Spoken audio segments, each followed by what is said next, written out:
start button here. All right, I think we are. Let's do it live.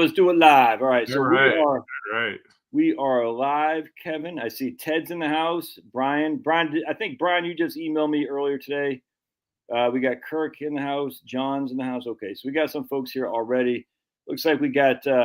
So Kevin, I'm on 5 different places: Twitter, my YouTube, my main YouTube channel, my second YouTube channel, and both my Facebook pages. Usually we don't get many people on Facebook. It's actually kind of interesting how Facebook is not very keen on live video. I guess I don't know why, but usually Twitter is my second one. But good. So people are starting rolling here. Fantastic. It takes a little bit for people to roll in. And my man Andrew starts off watching this on an electronic device powered by Dave Bessie nuclear power just a few miles away. Nukes are cool, says Andrew.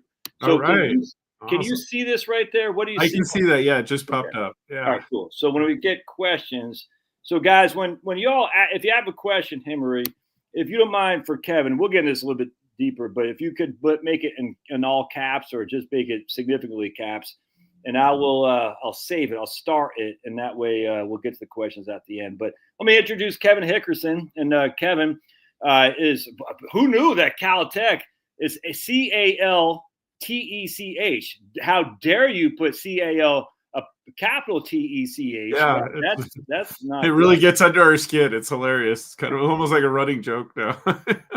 So did you say they actually changed you made him change the? Yeah, well, the city of Pasadena was supposed to know that's the correct way it was spelling, and when they redid the signs, they changed it with the capital T, and that like bugs the hell out of people at Caltech.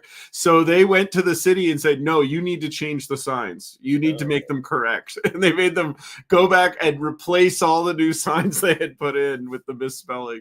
That is crazy. Well, Caltech's in Pasadena, so Southern California. Caltech's in Pasadena, yeah. Caltech's in Pasadena. That. For some reason, I always thought it was in Northern California. Where are you from originally, Kevin? Oh, is it? If you're a fan of the show Big Bang Theory, that takes place in. No, I'm not, because I like women. I'm not either. So I'm not a fan of big. If you know what I'm saying, I'm not. I almost wish I had made my name shorter. I may put the long version of my name, but it's like. It's bumping into my chin here. All right. Where are you from originally? I was born in New Jersey, but I grew up in Southern California most of my life. Gotcha. I moved here when I was very young. And so you're like, I want to go into. When did you know you want to go? A, I want to talk about comedy, and B, into being a physicist. When did that? Very different times. So I knew I wanted to be a physicist when I was 5. That's when I first realized I was, because I was really interested in these like deep cosmological questions, like mathematical questions. Like I was really obsessed with infinity. I remember I cried as a 5-year-old because I started imagining the concept of an infinitely scalable universe, meaning like, we've all talked about like, what if we're just inside of an atom and that there's giants that all see us? And I remember visualizing that as a kid, and it was just like, but then that giant can be inside of another one, and it can keep going. And I got really upset. It made me cry as a kid. And then, and then I would talk to my mom about it, and the things I was asking her, she's like, "Well, it sounds like you'd be really interested in physics." And I was like, "What's that? What's that?" And then I started learning about it. And were your parents scientists or anything? What did they do? My grandfather was an engineer who worked on the Apollo missions and on the Apollo missions. I was getting ready to say, how dare you, Ken? Yeah.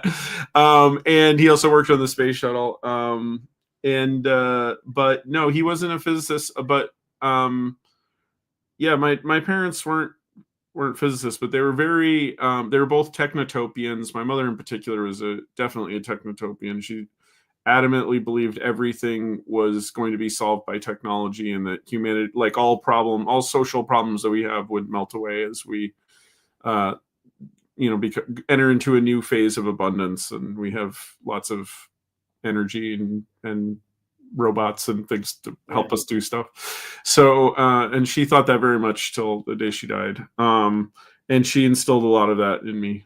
So basically, as a kid, you're like, man, the infinite, you're just grasping that. And then your mom also saying technology can solve a lot of our problems. Obviously that, so that kind of said, man, that is something I want to pursue in terms of. And she very much believed in, the human side of technology. She believed in humanity as fundamentally good, and that, we were capable of solving anything. Yeah, right on, man. And that there really wasn't a limit there wasn't some cage here on Earth holding us back, and that we're all just fighting over scraps or something. She never believed in that. And so he wasn't a fan of Paul Ehrlich and his population bomb and all that stuff. You know what I'm saying? Must have. Yeah, she never believed in.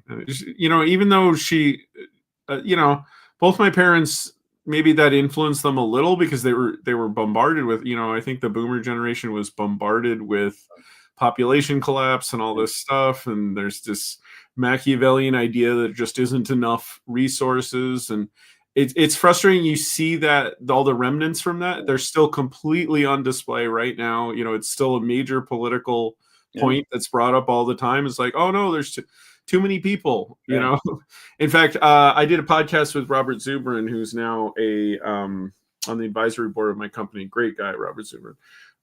And he said something there. He said it before in talks, but he said it on my podcast, and I really like this. He said the most dangerous idea in human history is that there's too many people.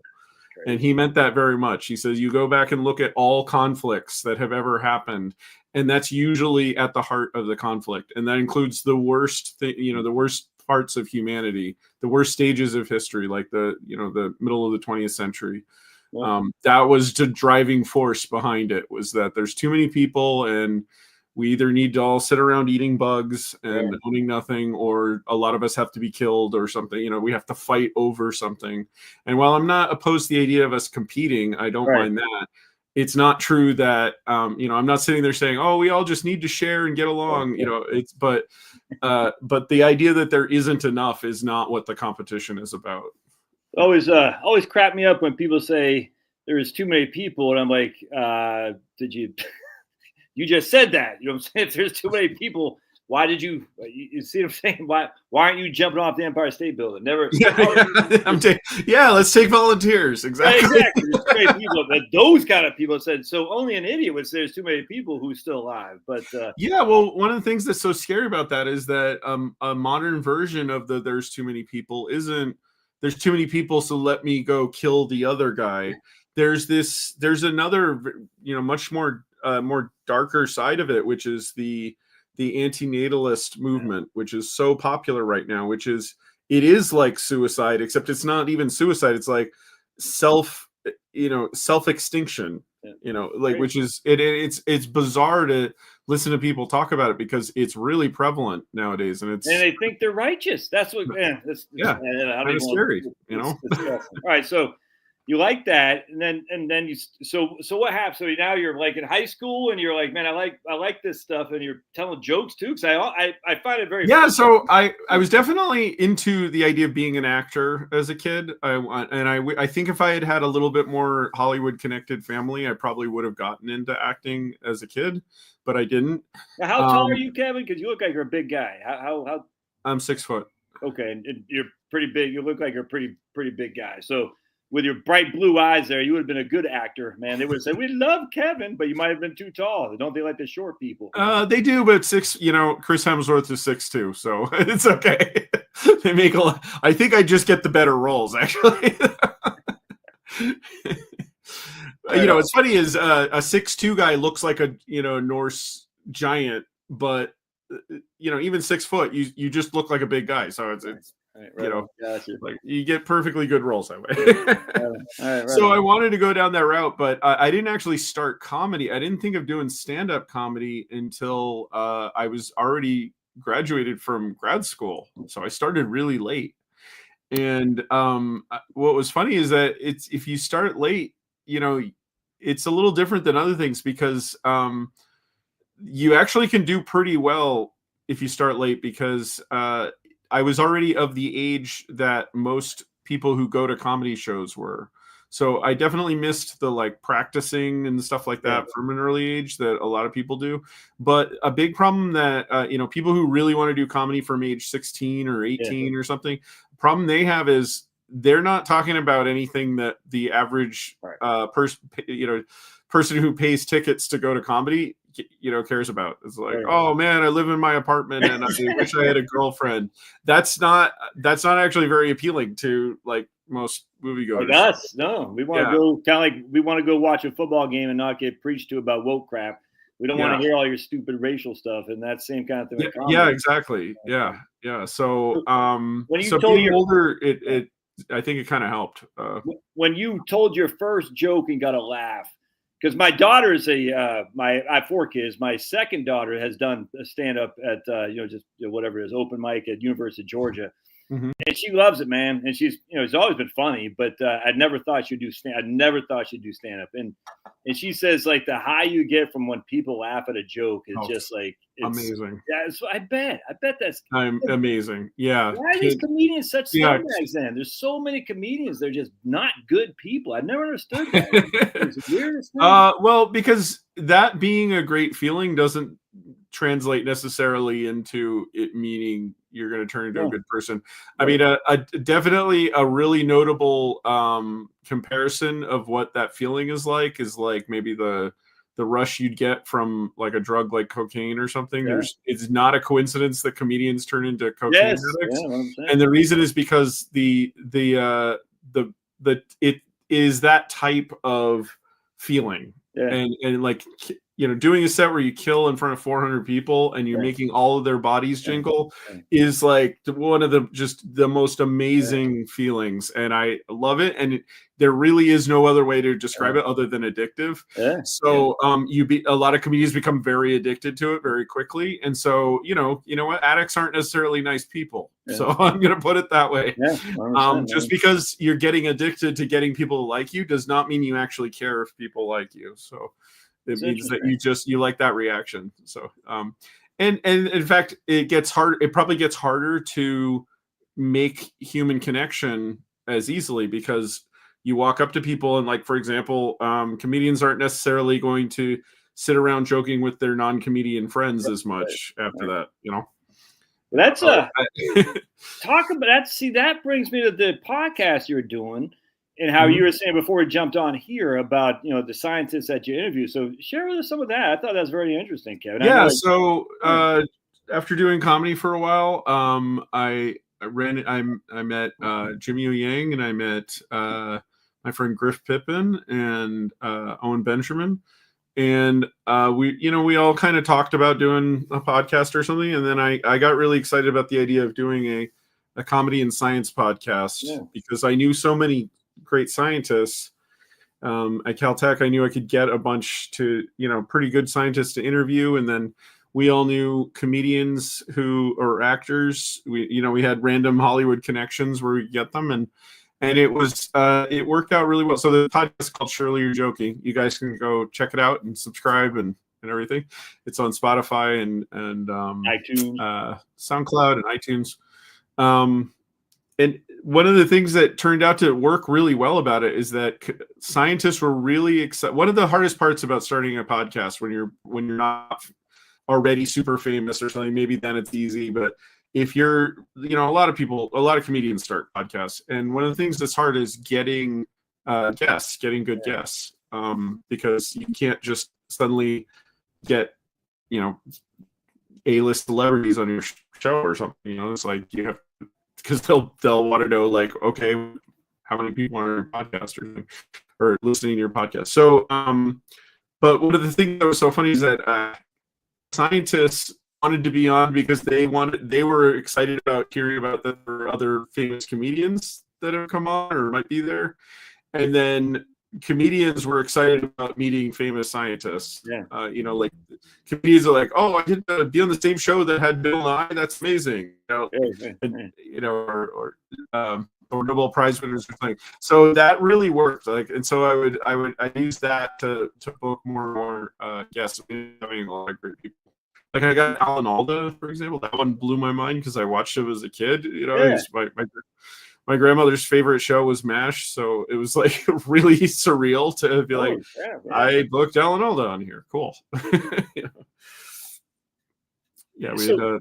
So then you got these scientists, but then you got to wear two hats because you're a comedian and a scientist, and the scientist like, man, don't joke around because we don't know if you're the comedian or scientist or something like that. Is that that was the big problem I had when I lost my co-host. So all of them moved away, moved out of LA, except for Jimmy got too famous. So Jimmy is now starring. Jimmy O Yang, he's now starring in the Hulu TV show in Interior Chinatown. Check it out.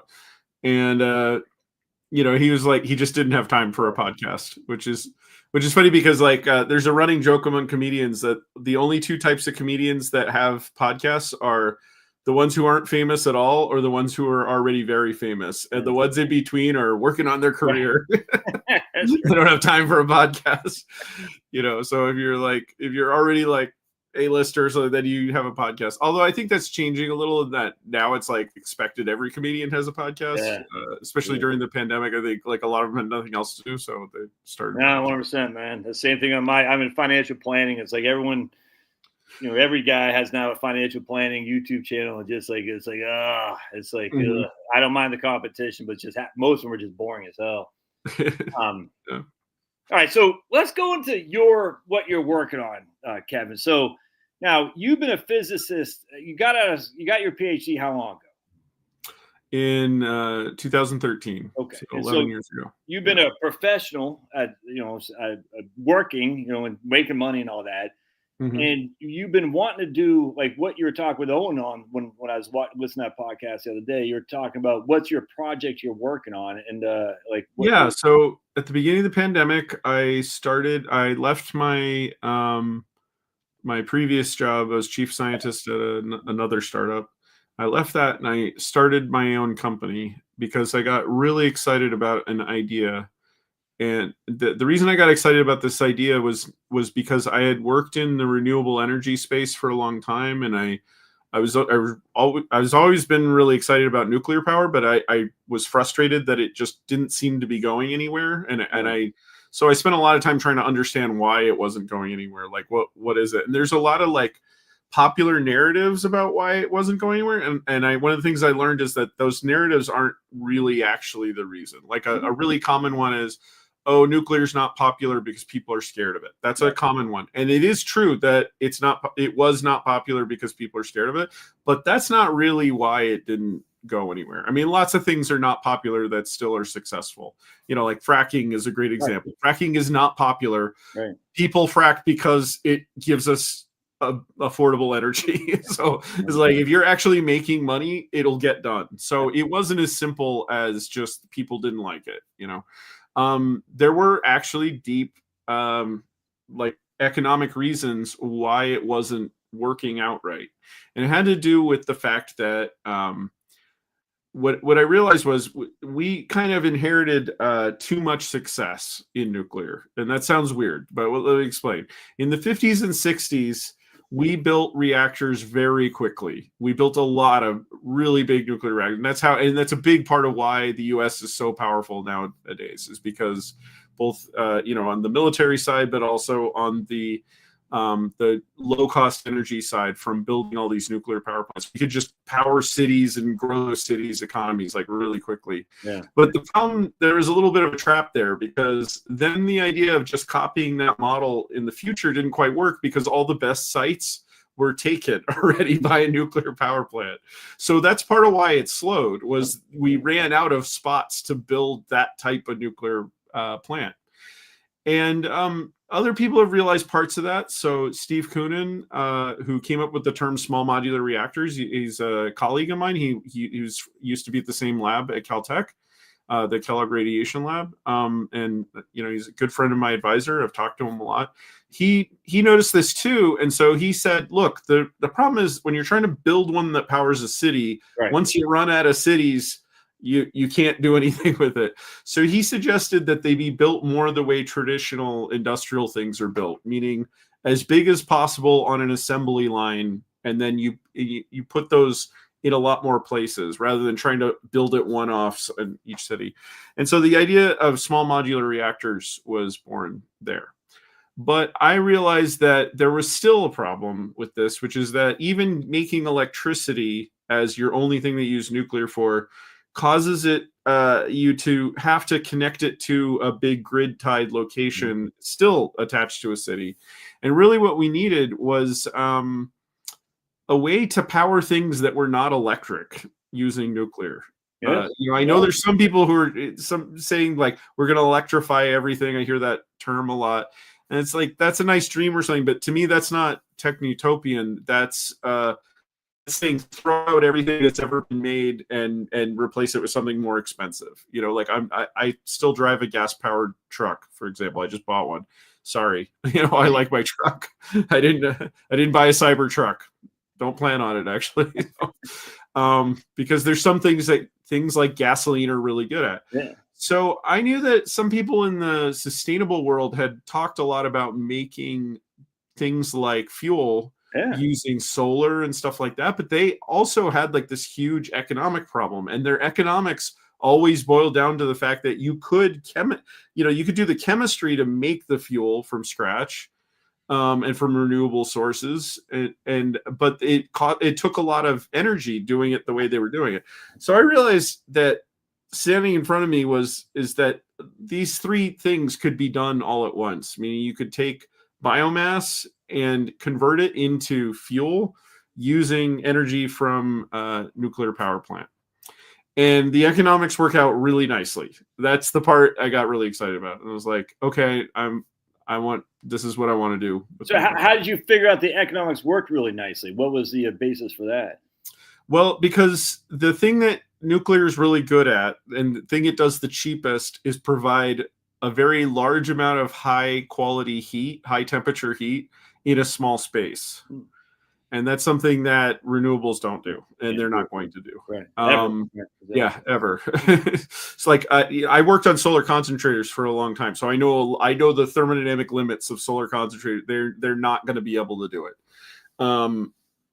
And then the problem that the economics that the people on the biomass side were always making is they were trying to get not just the carbon from biomass, they were trying to get the energy. And plants don't have a lot of energy.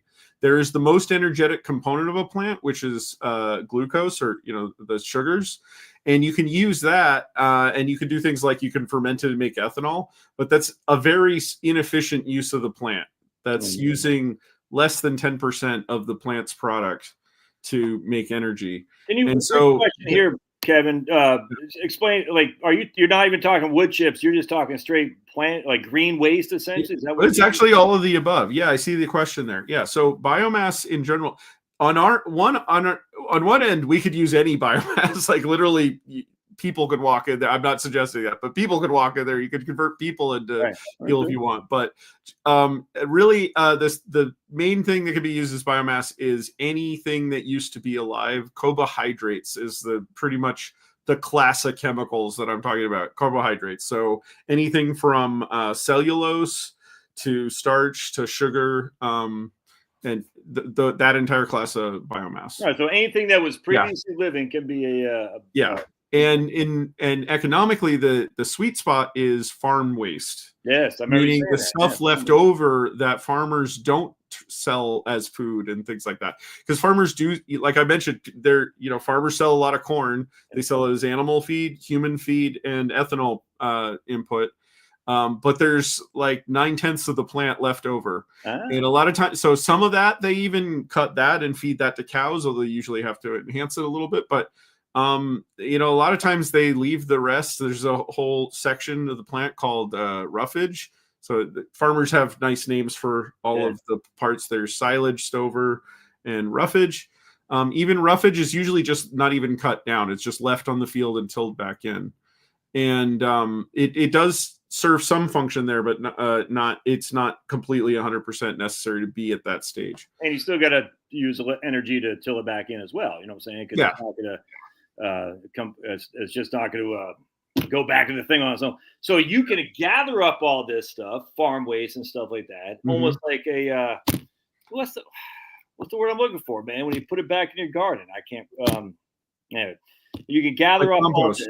I think your compost. Yeah, exactly. You could get almost like a compost pit, essentially. Yeah. Corn silage is a great example. Silage is a really classic example. So basically, just leaves.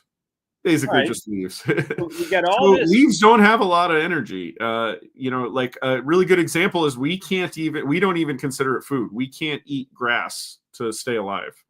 Cows doesn't have enough energy in it. Doesn't have enough energy, and it takes a lot of energy to break it down, even to the point to get it to the. So what cows do, and a lot of a lot of herbivores do, is they kind of harvest some bacteria in there that can break that down and then turn some of it into sugar, and then the cow gets sugar out of that. But you can't power civilization like that. I think my favorite way to point that out is that cows can eat grass all day and it's great, but they don't go the speed of sound. Like we do. We want to go the speed of sound. That's why if we want to make something like jet fuel, we've got to do something to it. It's okay to use the carbon atoms for it, but the energy of that carbon is not good enough in grass. It has to be upgraded quite a bit to get to the hydrocarbon stage. Now, this is what's happened with fossil fuels. Fossil fuels are millions of years old, allegedly. So just throw that one out. Yeah. But it's a very similar process. Like I know people say it used to be dinosaurs. Maybe some of it's dinosaurs, but for the most part, it's plants from millions of years ago.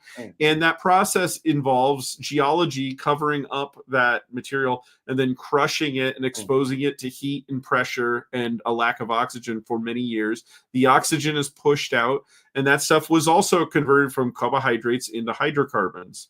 In fact, really all that happens, the main key here is that the hydro part is pushed out, so basically, just so I'm clear, so we got these plants, all the rocks and everything just pushing it down. It's just getting and it's pushing out the hydrogen.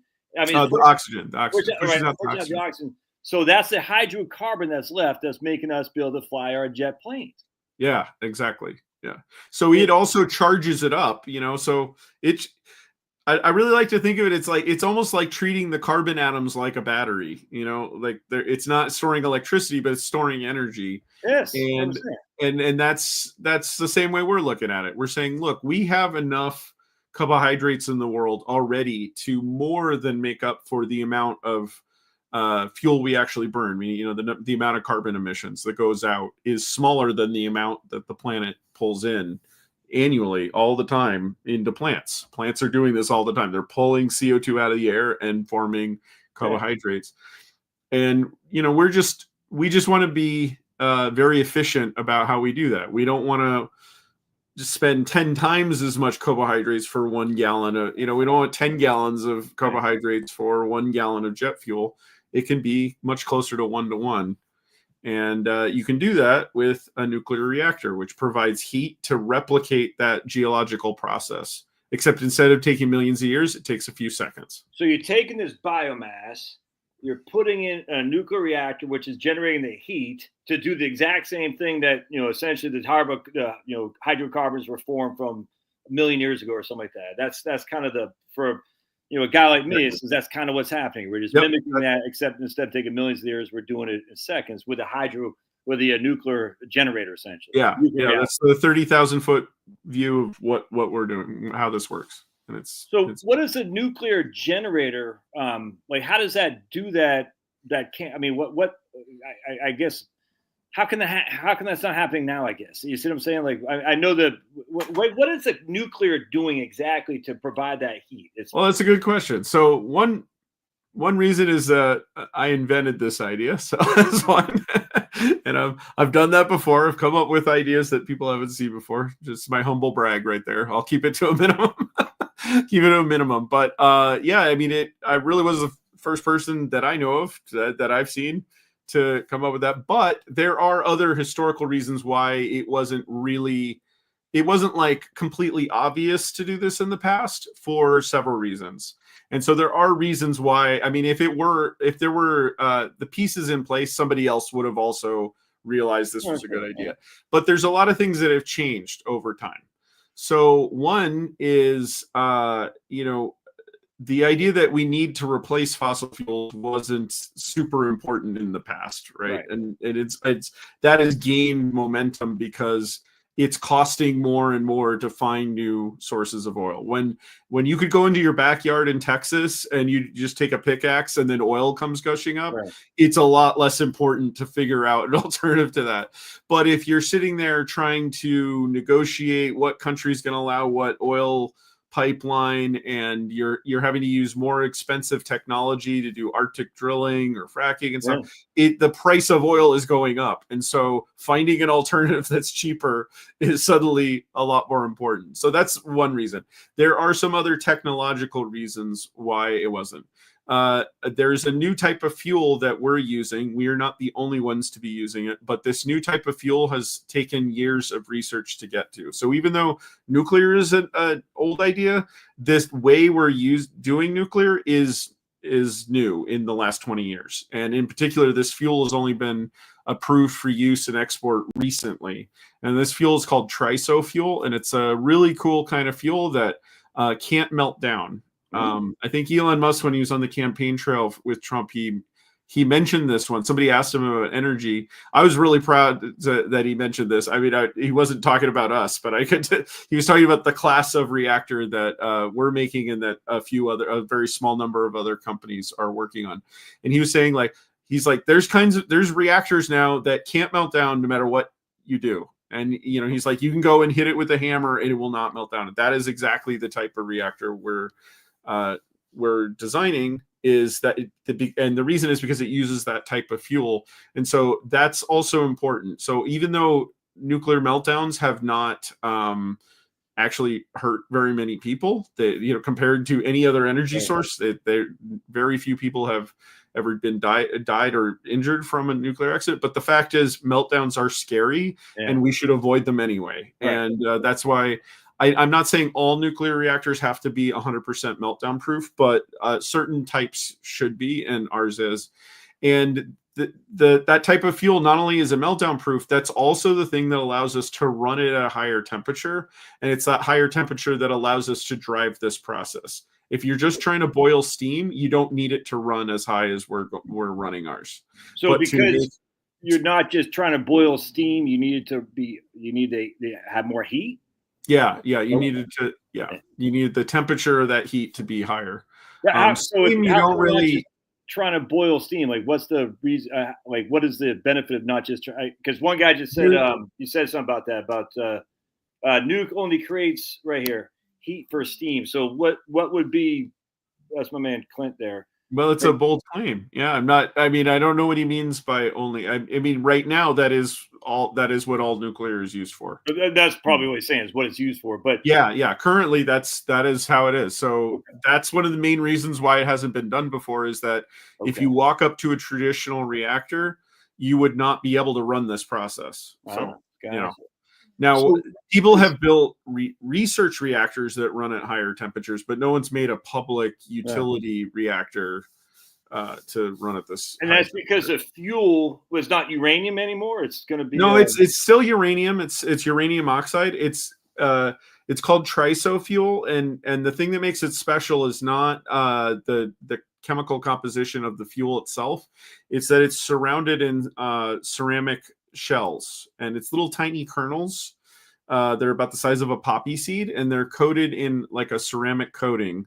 And that ceramic coating doesn't allow fission products to escape. It acts like a little mini containment vessel. So instead of having just one big containment vessel, that's the old way of doing it, where that reactor, if something goes wrong, then you just trap everything inside.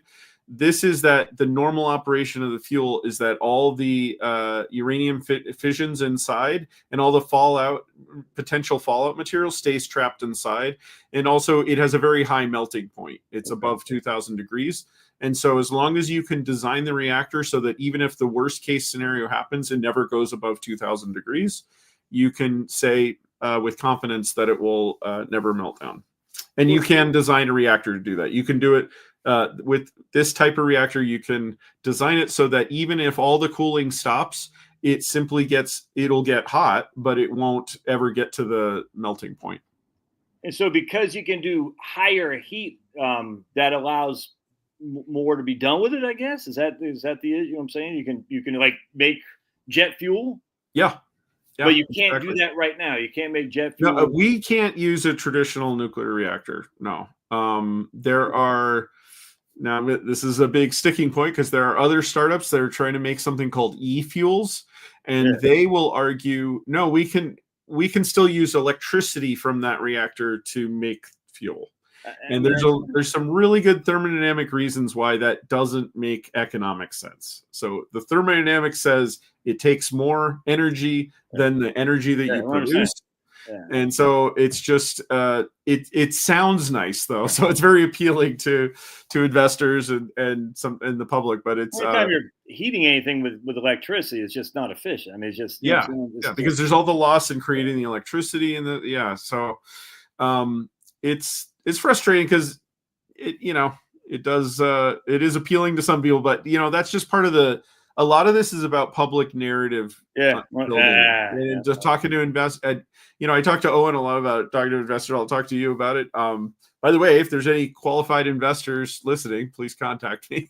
Yeah. So just real quick, what's your information? I mean, I'll put a link to but how can people get a hold of you? I will say so.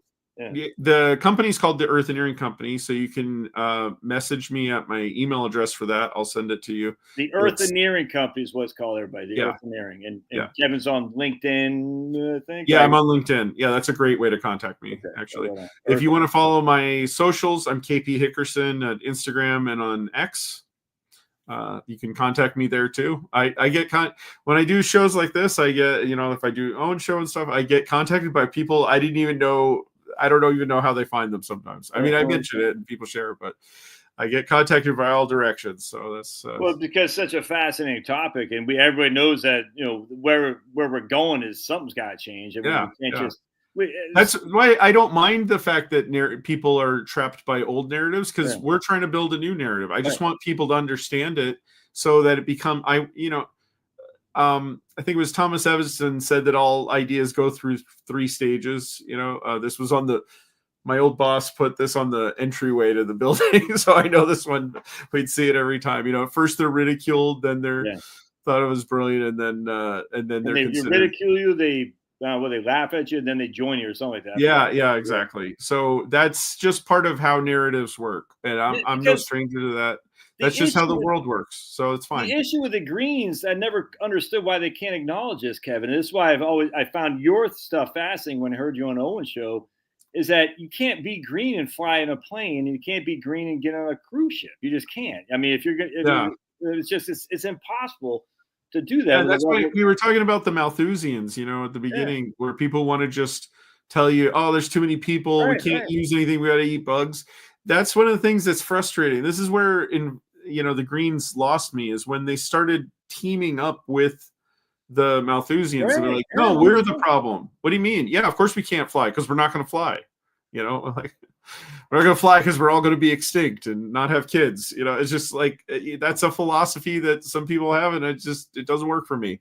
But even worse, they'll say that we can power everything with photovoltaic and wind, and it's just not possible. And I don't understand why these guys say that. I used to believe that. I used to think solar had a future. I never thought we'd be powering everything with it. I thought we'd be powering, maybe 20% of everything.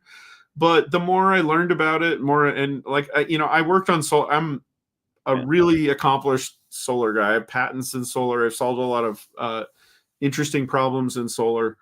But the more I worked on it, the more I realized it's not about the engineering. The problem is the sun distributes energy over a very diffuse area, and energy, powering things is all about having a lot of energy in a small space and then capturing it along the way as it goes to a low space. That is just intro to thermodynamics right there. I gave everybody a thermodynamics crash course right there. And so this idea that the sun is ever going to be great at that is just not realistic, because having to collect it from everywhere means that you're not really using it anywhere. So, and solar voltaics are great and everything, but I mean, I don't want to cover the world in solar voltaics. I mean, that's one of the things I love about what we're trying to do is I like the idea of using plants, and I want to use as little of plants as possible, and that's why doing the task of capturing carbon, especially since we're already doing it anyway through farming, I'm okay with that side of solar. Let's do that side of solar. The same with growing trees, regrowing our forests that we've chopped down a lot of forests over the last couple 100 years. I have no problem with planting more forests. I love forests. I love go hiking. That's good use of solar. The idea of chopping down more forests to put solar fields, that to me, that's insanity. That is not a solution. So, well, they're doing it in Maine. I'm from Maine, Kevin. And Maine doesn't. I think it averages like 140 watts per meter squared up there, and I'm just like, and it's just they're putting. Yeah, and it's hilarious that's considered that the Greens adopted is like that's the most ungreen thing you can do. Like if you're in an alternate universe, and you remember that weird movie that came out, Fern Gully. Do you remember that one? It was like a weird movie for kids in the 90s. It was like this environmentalist activist movie plot where it's that's what's so funny is in the movie they're like chopping down the rainforest or something. It's like, okay, so why are we chopping down trees to build solar? That makes that is an alternate universe. That would have been the bad guy in Fern Gully. But it's funny is one of my first pictures I've ever seen is I'm from Maine again, as I just said, and they used to have this nuclear plant up in Wiscasset, Maine called Maine Yankee. And one of the first pictures ever was me on my back of my mom. I was probably 2 years old or something like that, protesting Maine Yankee because nuclear is so bad. And I'm 54, so this is probably 1972 or 73. I don't know when it was, maybe 74 or something like that. But it's just kind of funny how nuclear has gone. I mean, people just, we don't need it. And then fracking came along. We thought natural gas would solve everything. And then, obviously we still have issues with frack. I mean, there's still issues with fracking, man. It's not like it's just, it's not, I mean, we still have limits there. So on this other energy for the nuclear reactor, is that abundant, or is it like, I was just reading today, as a matter of fact, that we import the vast majority of our uranium. We import, and I just, would that be the same thing with this? Yeah. So we actually just canceled that import, specifically from Russia. We canceled with Russia. Russia was supplying quite a lot of our imported enriched uranium. So it's not uranium, it's enriched uranium. Talk about the difference in that, because I heard you talk about that. Yeah, so this is another one of these things where the public story gets a little mixed up. And for good reason, actually. I mean, there's a reason behind it. And the reason is because a lot of it does have to do with weapons. So, the DoD is under no obligation to explain to everybody why these things happen.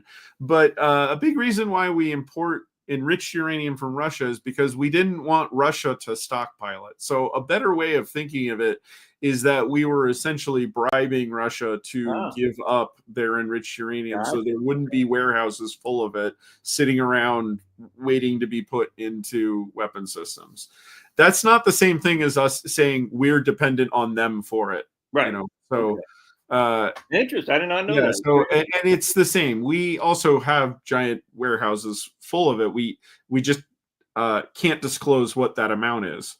So that still creates uncertainty from an investor, a public or an investor standpoint, and it does to a lot of degree internally also. But to say that it's fundamentally a problem, you really got to look at, well, is it abundant?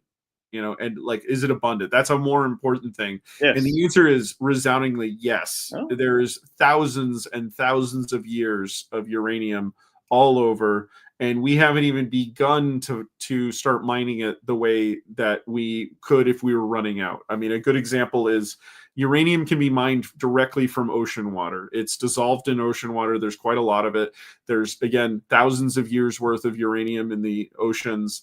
And so, but the only reason we don't do that is because we don't need to, because it's so cheap and abundant. So, but that's uranium. Is it easy to enrich that uranium, or is that like for nuclear reactor? I don't care about weapons. Depends what you mean by easy. I mean, it's a thing we stopped doing because we didn't need to, but it's a thing we can restart if we need to, but it's not like we don't know how, or that it would cost a fortune to do it. I'm gonna look you up on LinkedIn because my man we just haven't needed to. We're actually spent a lot of right now. We do what's called de-enriching, which is we take stockpiles of weapons, so-called weapons grade uranium, which is highly enriched uranium, and we decrease it to be appropriate for a nuclear power plant. And we can, again, the exact numbers are behind that are classified for good reason, because it's not a thing that other countries need to know about each other or don't want other countries to know about. But there's I'm certainly not worried about the long-term picture, and that's important. There can be short-term supply chain problems that come up because of a lot of issues, because a lot of that fuel is used for strategic uses also, for example, powering submarines and ships and stuff. So it's not as simple as that. It's just, it's on the open market kind of thing, but But also, you're not worried about running out of uranium because it's literally in the ocean water. I didn't know. Yeah, I'm not worried about running out of uranium ever. In fact, when you start talking about using, when we eventually worry about anything, we've already invented a long time ago a reactor called a breeder reactor, and a breeder reactor makes new fuel. It makes plutonium fuel out of unenriched uranium, so it turns non-fuel into fuel. So we've known how to do that for a long time. That's how plutonium for the first nuclear weapon that was plutonium type. So this is the so-called Fat Man bomb that used plutonium. That was manufactured plutonium, and we manufactured all the time. And then on top of that, our spent fuel that's already been used in reactors, that can also be recycled and turned into fuel for reactors. So the sources are all over the place. It's just these spent uranium rods, so they can. So this guy says, what happens to spent uranium rods, and how long does it last? Is that what you're saying, Kevin? That those can be used for fuel? Yeah. If we wanted to start up a fuel recycling program in the United States, similar to like what France does, for example, France recycles almost all of its spent fuel. About 96% of it turns into new fuel for reactors. So that's really? But a lot of that has to do with geography. France is sort of like shaped like a spoke, like there's a central city, and then that's where most of the population lives, and then it's very cheap and easy to transport everything to one spot. The United States is shaped very differently. Our nuclear reactors span they're mostly populated on the two coasts, and so centrally doing it has been would be a little bit more challenging in the United States, especially when you have to pass the fuel through states that aren't necessarily don't have any interest in it. If they don't have a reactor, why are you passing? Country like Wyoming might be like, why are you bringing your fuel here, kind of thing. So we don't have a program to do that in the United States. We absolutely could. And maybe that will happen, but it's definitely not required in order to use nuclear right now. So, is there a certain amount of pollution that happens in enriching uranium? Green mandates and EPA killed it domestically. So, is that? If you enriching uranium, does that cause pollution? It can, yeah, it can.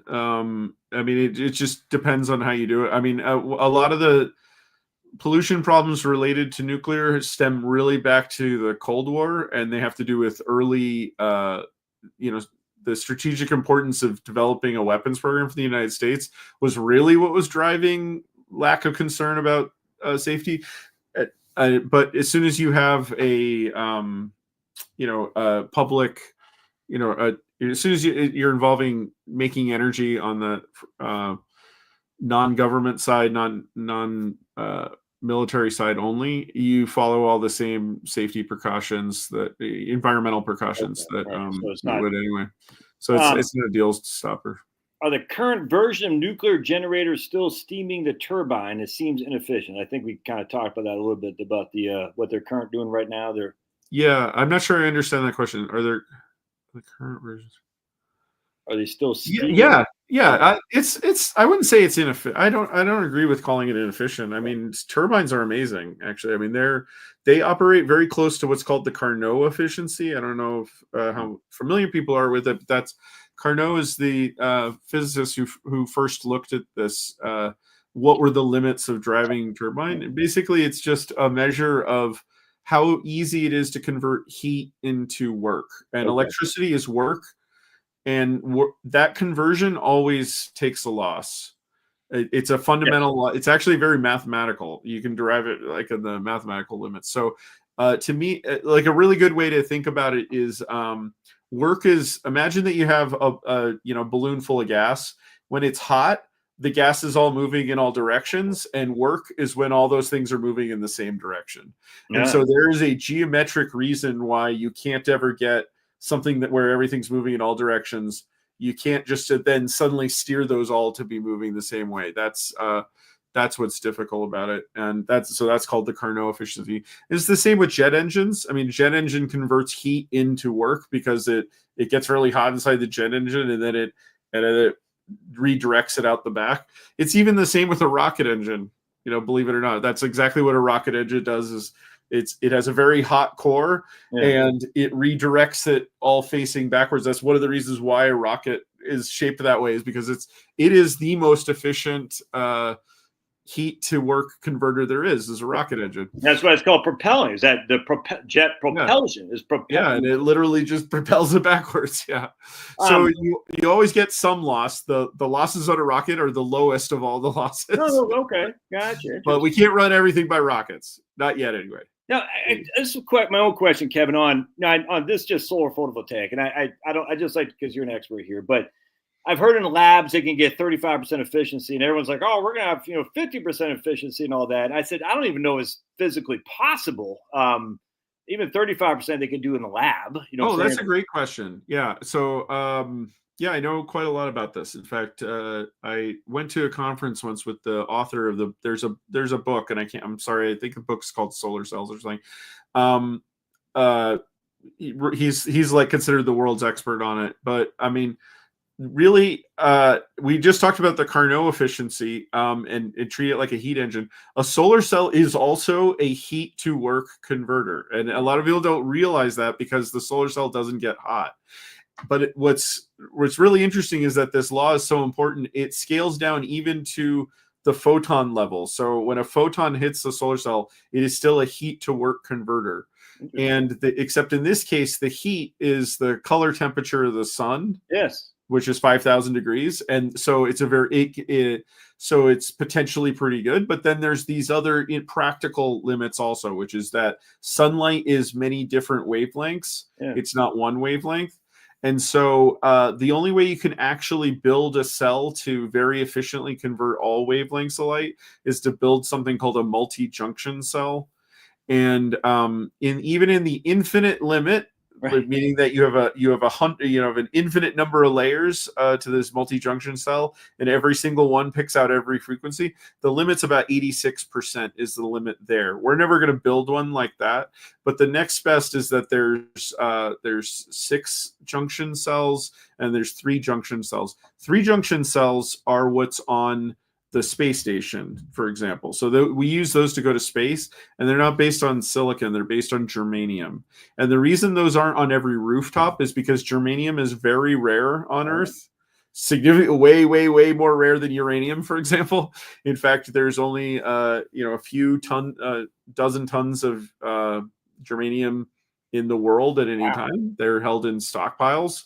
In fact, the US has a strategic supply of germanium because we're worried about, let's say there was a trade embargo against us or something, we would want to make sure we can make things like LEDs and computer chips, advanced computer chips, and that requires germanium. So there's not a cheap way to make multi-junction cells. They cost considerably more than silicon cells. The limit for silicon is, I believe, is around 30% or something like that. The limit for for a 3-junction cell is about 55%. Okay. And there are ones that are built pretty close to that. The ones in the space station, if I remember, this is just off the top of my head, so I might be making a mistake. I think they're about 45%. That'll never be rooftop, though. I mean, yeah. But this is one of the things that was when I worked in solar. This is one of the things that was so frustrating is people kept talking about like, oh no, we're going to solve the efficiency or whatever. I mean, the fact is, if you solve the efficiency, that's great, but that's no different than just making it if you double the efficiency, let's say you go all the way to the thermodynamic limit, you only decrease one part of the total cost. You still have the fact that you have this big thing that you're putting out, and creating. You have this thing called balance of systems cost, where you still have to install it. You still have to use up land to do it. You may have used up slightly less land by making it more efficient, but you didn't make it 100 times more efficient. That's not going to happen. They're already pretty good. You still got to store the electricity. And you got to store it. It has all these other problems that have nothing to do with how efficient the solar cell is. So, the solar cell is already pretty good. They're like 20% efficient. So that's pretty good. At best, So you want to talk about the difference between fusion and fission? So we're a fission company. So we're trying to make a fission reactor. Fusion's cool and everything. I like fusion, but again, this is one of these things that investors get really hyped up about. But nuclear physicists aren't that hyped about it, and there's really good reasons. I'm not going to sit here and shit talk fusion, but I'm going to say it's not this magical solution that everybody thinks it is. It actually 3 years ago, everyone was saying fusion. Yeah. It's just like, anyway. This is what's frustrating about it, is that let's say it did work. It doesn't at the moment, but let's say it did work. It actually faces all the exact same problems that fission faces, which is it's still a nuclear reactor that has to be approved and run in a safe way. It still poses a mild proliferation risk, so it still needs to be treated with respect and care, and military involvement. You can't just build them anywhere. And on top of that, it's still, if it's used to make electricity, you still have the big problem. Okay, where are we going to build it? That's the problem I started with. Is the problem nuclear face and any energy source faces is your demand doesn't just appear one day. That just doesn't happen. A city doesn't just suddenly appear. Right. So that's why, unless your strategy involves matching the demand with the new supply and doing that really carefully. So we're doing that because our supply is decoupled from where we build the plant. Okay. That's really important. Our supply is of our supply of what? The biomass? The supply of the energy the supply of energy that we're putting out into the world. Okay. So in our case, it's jet fuel, but even if it's electricity, you need that demand and that electricity to show up at the exact same time. Understood. So the other strategy that people are using, and I am actually a very big proponent of this, is people building nuclear power plants for data centers and AI centers. Yes. And that's an example where it solves the problem in a different way, but it's similar to what we're doing, because it's saying, look, we're going to suddenly need a whole bunch of energy for this data center. Let's build a data center and then build a nuclear power plant to power it at the same time. I think that's a great example of how to go about solving this, because it's not the 50s and 60s, and cities don't just show up overnight. That doesn't happen. Cities grow slowly, and their demand grows slowly. So data centers, though, if you build a giant data center and you switch it on, you want that power plant to be sitting right next to it to switch it on also. Seems like the data center that everyone's recognizing, it seems like that is what put nuclear over the hump in terms of getting people to say, "Nah, man, we got to have some kind of form of nuclear energy, because we can't have the data centers just gobbling up all the energy for AI and all that stuff." So, that would put a drain on cities in the opposite direction, and you can't do that. You can't do that one either. It's very similar, where it's like you can't just suddenly use 10% of the energy coming out of New York. You can't do that. So how does your company fit in here, though? So, like, Kevin, you wake up, you go into your, what do you? I'm just curious. So you have this idea, you got patents, you're obviously a smart guy. You're not afraid to talk to people. So how do you take this to the next level, man? How do you get?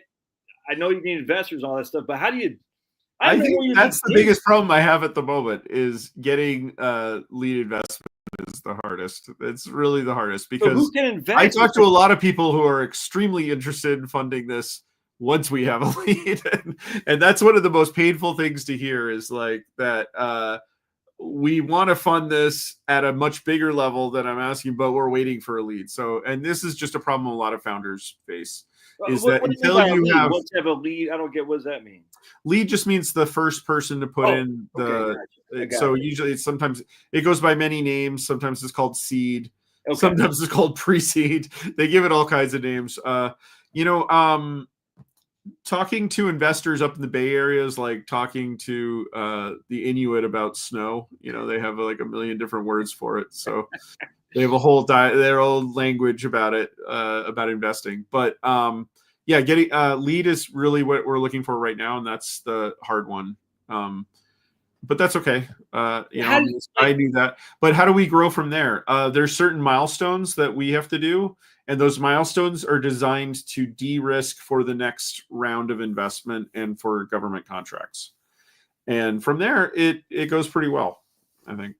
So, what I'm just curious, like you're saying, but don't you have to have like somebody's willing to use your services to power their data center or something like that? I mean, don't you have to have... Well, in our case, it's jet fuel. So yeah, we need to get airlines to buy our jet fuel. Now, but I can tell you, I'm already talking to airlines, and I can tell you that I have more time convincing investors that airlines are excited about it than I do convincing airlines that investors are reluctant. So because investors are, I mean, airlines are on the other end where they're like, yeah, we need this so bad. Now, and the reason is because if you just were to sum up, it's not, it might look like greenwashing. Oh, they're doing it to look clean or something. That's not why airlines care about this. The reason they care, and they're going to care more, is if you add up all the fuel in all known reserves on the planet right now, all the jet fuel that's in it, because jet fuel is only a small fraction of the fuel that's in oil. There's only like about 40 years left. Whoa! And if airline demand goes up, it could be as short as 20 or 30 years. Whoa! So, are you kidding me? So there literally of known reserves. No, we can always discover more. That's a possibility. No, I mean, as we see here today, our proven resource or proven source is of jet fuel, not the others. Yeah, because we're using it so quickly. I mean, the fact is, it takes a lot of energy to power a blade. We have plenty to power cars for a long time. We're not going to run out of fuel for cars, but there's not that much jet fuel out there. So, well, that's crazy. I didn't know that. So, I mean, literally, they're like, dude, we need this ASAP because and we. And they know very well, like the problem isn't going to be that it just disappears one day. The problem is it's going to go up and up in price, So, and it's already such a big part of their budget. People don't like being crammed into these planes, and all of that cramming comes from the cost of fuel. That's the main thing that's driving that, is that fuel costs a lot. I wish we could. I imagine a world where we all fly first class all the time, or we fly private. And really, honestly, that is a possible world. It's just that we need a better source of fuel if we want that to happen. So, just so I'm clear, if we don't discover more jet fuel, just for simplicity, I get it. I get everyone. Oh, the technology, I get all that. But just say we don't. We got 40 years of essentially not even peak oil, but 40 years where it's going to start being reduced dramatically in terms of our ability to fly. Yeah. That's nuts. So you imagine you're sitting on the board of a major airline. Yeah, Delta. Probably an upsetting thought, right? It's like you bought all these brand new planes that can last 60 years. What are you gonna do with them? But then here comes Kevin with his idea that's renewable, and you can still, I don't know, it's not greenwashing, but I'm not worried about CO2, but let's just say you are, to get all the greens off your back. Say, look, not only are now we're using this because it's recyclable, renewable, I should say, but we're also advancing we're not spending down the very limits of the jet fuel that's available. So it's a win-win right there. Yeah, absolutely. Because this really does get rid of the concerns about climate change caused by CO2. Right. To the degree that people are concerned about that. Because I think we can all agree that it just can't go on forever. I think everybody gets that. This is not, we're going to be doing this for 300 years. That's just not going to work. And this is a way forward for that, where this method will this could go on for thousands of years. We can power all kinds of things using this technique. And it's going to happen. I mean, it's inevitable. It's going to. Yeah. You'll like this one, Kevin. Technology will get us to the moon one day. Nice. I'm not saying. Look, don't take that for Kevin. That's me. I find that funny, but I'm not saying that for Kevin. Here's my man Ted. No, Ted lives in Maine, so he's not as bright as us who don't live in Maine, Kevin. And because I'm from Maine, I get to bash on Mainers all the time. But I'm actually just goofing on him. He's pretty ignorant about nuclear energy. I know Chernobyl, 3 Mile in Japan. Why is it safer now? Okay, great question. So the most important thing to remember is that even Chernobyl, 3 Mile Island in Japan didn't kill a lot of people. Chernobyl was the worst. We don't know exactly how many. It could be as little as 26 or as much as 2,000. Those are I happen to believe it's a lot closer to 26, but I will grant that maybe, let's say it did cause excess cancer deaths or something in the 2000s. Chernobyl is not the type of reactor that even modern reactors are. It was a very old design and a very flawed design, and its main purpose was for weapons production when it was built, and it was converted into a power plant to power the area. It was also very badly run. I think that's pretty well known about that one. The Soviet Union really did not do a good job of running that reactor. 3 Mile Island definitely didn't kill anyone. It didn't even release a significant amount of radiation. It got a lot of negative attention. It scared people, but virtually no radiation was released. It was a partial meltdown, and the reactor was disabled, but it didn't escape the containment vessel or cause any problems. Definitely not. And then finally with Japan, Fukushima didn't kill a single person from radiation. The tsunami killed 20,000 people. The tsunami that caused the accident killed a lot of people. The accident itself did not kill anyone, and I can't understate this. It was very scary, and it did contaminate an area, and it did cause people to be evacuated by force, and that is terrible, but it didn't kill anyone. That said, the reason it's safer now is the reason I mentioned. Despite the fact that those were not as bad as some people sometimes make them sound, I don't want to see another meltdown if we can avoid it. We know a lot more about all of those accidents, and we integrated that knowledge into everything, including even Chernobyl. We did there's a few of that type of reactors still running in Russia and Ukraine, but those were even modified to make sure that same thing that caused that accident never happens. And that was true of 3 Mile Island. Everything was updated to make sure that the thing that caused 3 Mile Island's partial meltdown would never happen. And the same with Fukushima. Is for example, there were things that should not have happened in Fukushima, for example, which is the backup power generators should not have been under the water table, because when they flooded from the tsunami, there was no backup power. Totally not a good idea. They should have been above ground so that once the tsunami left, those things weren't flooded. I mean, that's like a. So they flooded out their back, almost like having a sump pump that's underwater to begin. A backup sump pump that's underwater. It's already flooded. Yeah, they weren't able to get them online in time to create backup heating.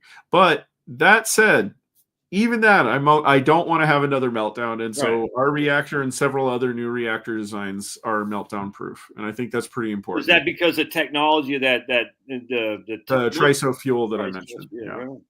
So that answered this guy's question. So the smaller nuclear plants would be the future. Hearing they are safer and more efficient. So that's definitely safer.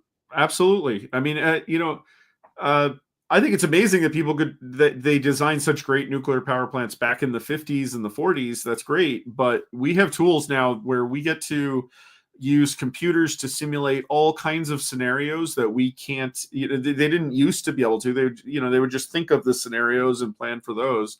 Yeah. We can think of very elaborate scenarios, like ones that sound far-fetched, but we do need to still plan for them. Things like, what if it's hit by an airplane, or what if it's hit by a meteor? These are things that other industries don't have to worry about, but we get to plan those things out in great detail in when we design a reactor now. And I'm really excited about it because we can, and AI will help also, because we can have AI help us simulate and think out all kinds of scenarios that humans don't necessarily. The black swan. You got to be prepared for the black swan. I mean, that's exactly. The black. Yeah. Well, along those lines of AI, here's Marie, and she lives up that way in 3 Mile Island. Harrisburg, old technology. We should be. Should we be firing up 3 Mile to power AI? I think so. Yes, we won't power up the one that partially melted down, but the one next to it is perfectly fine. Nothing happened to it. So yeah, we should fire it up. Andrew says fast breed reactors were forced as the design, wasn't it? I'm not. I don't quite understand that question. I'm not. I think you was asking that during one of the. I'm not sure. Nah. I can talk about what a fast breeder reactor is. I don't know. That's the kind that I mentioned earlier, which is it's a type of reactor that can make plutonium fuel from unenriched uranium, and they can make a lot of fuel that way. You can make a lot, like a factor of 100 more. so that's one of the many reasons I'm not worried about ever running out of uranium. Is that we haven't even explored the space of all fast breeder reactor technologies available because we don't need to. We developed to the point where we made plutonium, and we could go a lot further. We could convert thorium into fuel. We can convert even non-fissile materials into fuel. It's really kind of unlimited. We can do all kinds of things with. If all these people are saying uranium is so limited, they just don't know what they're talking about. I mean, I don't understand. It's like it seems there's a lot of scare narratives about nuclear from all sources. People who are from competitors. It used to be coal was a big enemy. Coal was a huge enemy of nuclear because they were the same type of plant, the same scale, the same demand structure. But coal, we're kind of running out of the good kind of coal. We ran out a little bit a while ago, but you still see it. Australia is very anti-nuclear, and part of that is because they're a huge coal supplier. But what's weird is the narratives can come from. Right. Like people could use a pincer move with these narratives where the Greens in Australia are the ones saying, no, we can't use nuclear to fight climate change. And you're kind of like, well, what is this? And then a lot of times if you just do a careful tracing it back to the roots, it's like, I think you're just repeating what the coal industry wants you to say, and what's funny is it's not even the coal industry to make energy from coal in Australia. They export their coal. So, it's very complicated. Sometimes I feel like I need one of those maps on the wall with all the photos taped to it with red string connecting it. Right. I think that's the only way I can, but that's what discovering a lot of this stuff is. Right. You say, here's Greta Thunberg and all these strings. Oh, so it's got the Rockefeller. Yeah, Greta was the best coal spokesperson yet. It's just like, what? I mean, Clint, I think ocean waves is a smart way to create electricity, but nuclear is the main way to go. I've heard about ocean waves. I actually love all these side projects. They're things like ocean waves and stuff. I like that stuff. I feel the same way about solar. I don't want to. I'm not saying don't do solar. I have solar panels on my house. I have no problem with that. My electric bills are low because of it. I'm happy that I don't have high electric bills.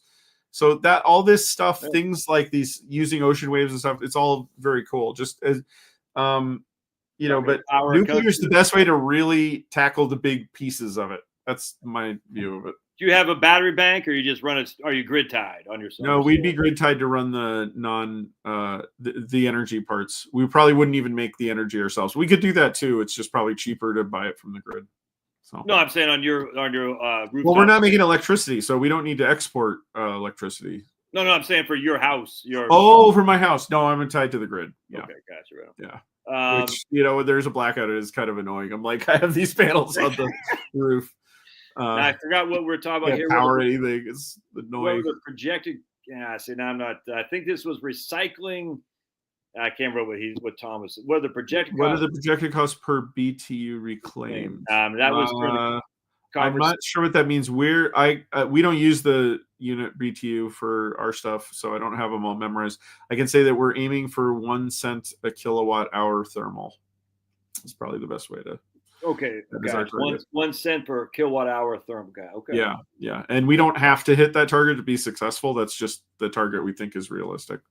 American Legend says, is there a such thing as dirty energy? I mean, I presume by burning coal would be considered dirty energy. It's got to be dirty energy, man. I mean, right? I don't know. I mean. Yeah. Is he calling BS on me or what is he? Or, no, on dirty energy, not on you, on dirty energy. No, I don't really like, I don't like it when people demonize one thing. I mean, people, I face that battle where some people are demonize hydrocarbons so much that they can't conceive of the possibility that we're always going to be powering jets with hydrocarbons, even though I don't really see an alternative short of some very futuristic sci-fi thing where we have a dark matter engine or something, we're going to be powering jets that way. And I don't consider that dirty. All energy sources have a dirty side to them. They pollute. That includes windmills and solar panels and wave energy. All of those types also have a dirty side. They all have different amounts and they put them in different places. And battery, people talk about this a lot. Making batteries is extremely dirty. It just doesn't happen to be in our country, so we don't worry about it. But in the grand scheme of the earth, it's polluting. So everything pollutes and everything has a good side to it. So I agree with that. I think just look, I'm not the expert here. All right, let's see what else. We'll get you out of here, Kevin. I appreciate you. So my man Clint, he said recycling nukes. I'm not sure if he doesn't think that's real or what. He's got a little smiley face there. I'm not sure. Yeah, he's got a laughing face. I don't know, and also I don't know if he means recycling the fuel or recycling the warhead material. We do both. So yeah, it might be funny, but it happens. Yeah, old warheads are turned into fuel, and sometimes they're turned into new warheads. That all of that happens. It's all public. My man says Fernand or something like that in Piketon, Ohio, are dealing with Cold War uranium cleanup. I don't know if that. The Cold War, like I said, there were strategic interests that weren't, where sacrifices were made, and so we are dealing with a lot of that nowadays. But the thought back then was better dead than red, I guess. I don't know. I mean, look, if we had lost the Cold War, the fact that we won the Cold War in some ways speaks for itself. That doesn't justify everything, I suppose, but it's not like we did it and then lost. I mean, there was a reason we were doing it. I don't think anybody thinks like we were imagining the threat. I mean, maybe some people do. Well, our mutual acquaintance Owen doesn't believe in nuclear warheads, but that's fine. My man Tom's, do you have prospectus on your for your investors? At our stage, that's not normally what they ask for, but yeah, we can provide that. But that's not. That's usually when you're in a round or public more. Or something like that.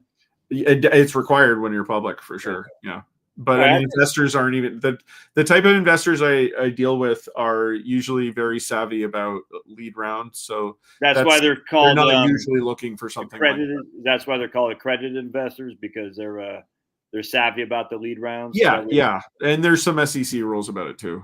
But a man says that Fukushima actually withstood a 9.0 earthquake. It was breaching of the too short of the dike walls rendered. I don't know what that means, but it just shows you, though, if Fukushima withstood a 9.0 earthquake. And it did. And really, if those backup generators hadn't flooded, it would have been fine. Crazy. I mean, it wouldn't have been fine. It still would have been a problem, but that is what led to the accident, was the backup generators. All right, my friend. So I'm going to let Kevin get on stage. You got 3 kids, right, Kevin? Yeah. And is your wife, does she work? You don't have to tell me where. I'm just curious. Does she support you in your drive to, make this work, or what? Well, she's my ex-wife, so no. No, she does not. Ooh. All right, gotcha. So now, are you do you actually have an office you go to? You work from your house? I work from my house. Okay. And the other 2 members of my company don't even live in the same city. So, we do so much is virtual nowadays. I getting an in-person meeting with an investor is very rare nowadays. That's one downside to the outcome of the pandemic, is that people got very comfortable with just meeting on computer. It's not sometimes meeting, especially if you're trying to get people's money. It's a good, it's good for them to see in person for sure. Yeah, I think I really miss it. Actually, I think it's a lot better before. When you so. We put the link on your. Oh, actually, here's a guy's question about B2s. He's saying B2 questions about the cost to produce as jet fuel versus traditional oil base. That's what he's asking. Oh yeah. Well, the main one is we definitely not only plan on getting price parity with jet fuel. Our estimates are that we can get it well, I don't want to much disclose publicly how much we can make, but we're aiming to make it significantly lower than the cost, a fraction of it. So. All right, so we got Kevin's on LinkedIn. I'm going to put this again, and he's on. It's the Earth and Nearing. Let me spell that out. So it's Earth, INEERING. Is that right? Earth and Nearing. That's right. Okay. Yeah. And now, when's your next stand-up, Kevin? I haven't done a lot of stand-up recently. I did stand-up about a week ago. Oh man. Not feeling as much anymore. I don't know. It's hard to do comedy in LA right now, man. It's because everyone's just so get offended by so much now, and it's just very hard to. Do you think that's changing though, where everyone's not going to be so liberal? I wish it changed more. Didn't change in my last show. Oh, really? Yeah, I was really surprised at some of the jokes that offended people. They did not. To me, I thought they were hilarious, but so. When you're doing stand-up and jokes offend people, man, that's got to be like, then you got, man, my next joke might, not, you know what I'm saying? That's gonna be tough. Yeah, it's tough, but it's okay. When you're sleeping at night, are you more thinking about nuclear power, or you're more thinking about comedy jokes that you want to? I have been, since I started my company, I'm really focused on my company. So that is the other thing that makes it, doing comedy requires a lot of time and a lot of attention. You got to think about jokes carefully. You got to get up on stage a lot, and that hasn't been my focus at the moment. So you did a skit with Owen about. I don't mind being a funny CEO. That's what I think. If unlike Elon Musk, if I got to host SNL, I'd be a lot better at it. So no offense, Elon's a great guy, but his SNL needed some work. Yeah, I'm not sure I'd want to host that show anyway, but someday. When Owen did that skit, when proving that he slept more than his wife slept more than you, that was you, right? You were in that. Yeah, skit? That was me. Yeah, yeah. Man, I gotta find a. And I like acting. I've done a little bit of acting here and there. Marie says, "Tell us a joke." you got any good ones? Comedians hate being told to tell. That's what I figured, man. What I said. This is the closest I'll say to a joke. That's like, it's like walking up to somebody and say, "Oh, what do you do for work?" I'm like a proctologist. And then just bending over and say, "Okay, examine my asshole." It's just like, no, that's a job. Like you got to pay me first.